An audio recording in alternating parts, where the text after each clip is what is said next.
The Trump administration adamant that this is part of a broader strategy to drive down prices, but Wall Street not reacting well to the news, with the stocks tumbling to end the week.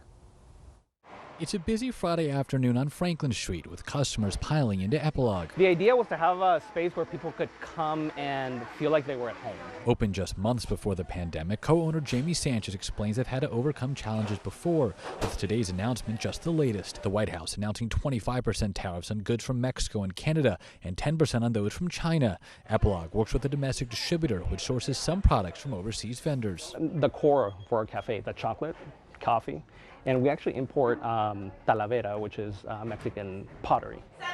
It's forcing businesses to have to adapt quickly. If you're Walmart, you might have some avocado contingencies or melon contingencies.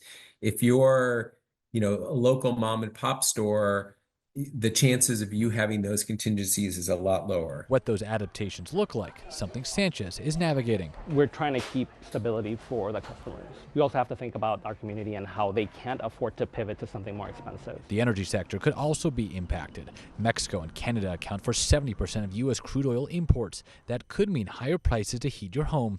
In a statement, a spokesperson for Enbridge, North Carolina, which operates in the Triangle, tells ABC 11 in part, quote, "The implementation of tariffs won't change the need for an abundant supply of energy, which is needed to support these priorities. That energy will continue to be needed and will continue to flow. Enbridge's system remains highly utilized. What might change, however, is its cost dynamics, with potentially significant impacts for our customers and ultimately for U.S. consumers. At this point, it's too early to know what those cost dynamics would look like."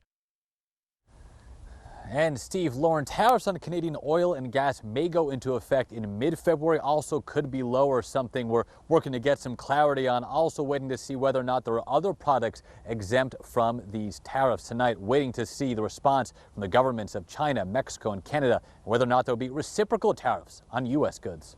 In Raleigh, I'm Michael Perchik, ABC 11 Eyewitness News.